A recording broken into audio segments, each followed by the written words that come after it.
Righty then, I'm gonna give y'all an update from Deadeye's funeral I went to yesterday. We showed up down there, and we come on up amongst the place where they was, and there was cars parked way off this way, and we had to park way out here and walk way down there. And when we was getting closer, it's a big old building, you know, we was getting closer. We seen Deadeye Dan's rat rod sitting right out front, and I thought, oh, Deadeye's here. And I went looking around for him. I thought, oops, forgot, dang. He's dead. Dang, I said, dang again. So anyway, there was so many people there, we couldn't hardly get in the building. There was a line waiting for people to get in the building. That's how many people was there. And we went on inside, and we found us a place to sit. And people started getting up and saying stuff like, he was my best friend, and he was my best friend, and he was my best friend, and he was my best friend. And it occurred to me right then that that scoundrel had done something that I did not realize before. But I realized it right at that moment. You see, way back in the day when he was a living and breathing soul, him and I used to say, we ought to take all them junk parts around your place and all them stuff around my place, and we could put them all together and make us a time machine, and we could go back in time, and we could like buy us a 57 Chevy and then maybe bring it back or something. And you know, he had over at his place, he had like this old Hillman sitting in the yard, and he had a bunch of old John Deere tractor parts and an old Mustang and an old antique cement mixer, and you know, a bunch of stuff. And we was thinking we ought to be able to take all that stuff and make us up a time machine. And it occurred to me as I was sitting there in that crowd that there ain't no way that Dan could have been my best friend at the same time that he was best friends with all these other people in there. There was hundreds of them. And it occurred to me that that scoundrel had perfected the time machine, and he never even told me. And that made me pretty aggravated. You know. Dang, I said, and dang again, you scoundrel. You done it, didn't you? So, anyway, there was all that. But, anyway, I'm going to tell you a little bit about Deadeye and how he died and what happened. I spent some time talking to a friend of his named Paul, and he said the last day of Deadeye's life, he was down in the basement working on his radio control cars. You know, he had a radio control racetrack thing out back, and they was building these big old cars about 3 feet long, and he was lettering up Paul's car and helping him with that, and he said he had a real good day.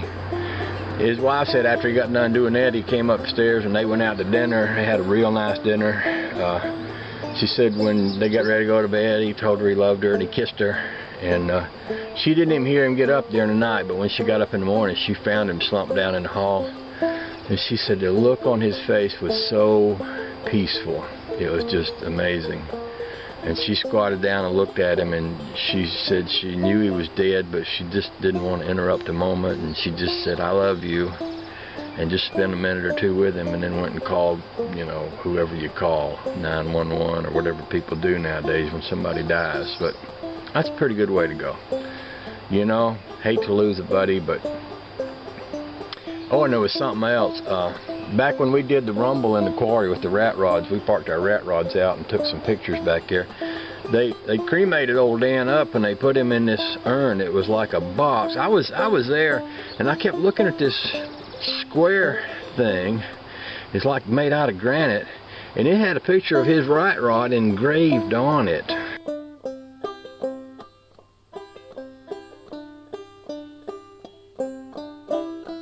And I thought, man, somebody went to a lot of trouble to engrave a picture of his rat rod on that granite box, and I wondered what all that's about. And it occurred to me at a certain point, holy cow, that's probably Dan. That's where his ashes are. And his wife said, yep, they put his ashes in that little box. She's going to take him home with him. And I thought, well, that's pretty rat rodish, you know. In his obituary, he was listed as a quote-unquote rat rodder. His rat rod truck was parked at the place where we had his funeral, and he's got a picture of his rat rod truck engraved on the urn where his ashes are at. I don't know how much more rat rodish you can get than that, so I don't know if I can ever live up to anything like that. But that's kind of maybe the full, not complete report on Deadeye's funeral. I will say this, after it was over, there was a few moments when I thought I wasn't going to tear up anymore about this, but we started all singing Amazing Grace at one point, and I think that's all I could do not to tear up bad.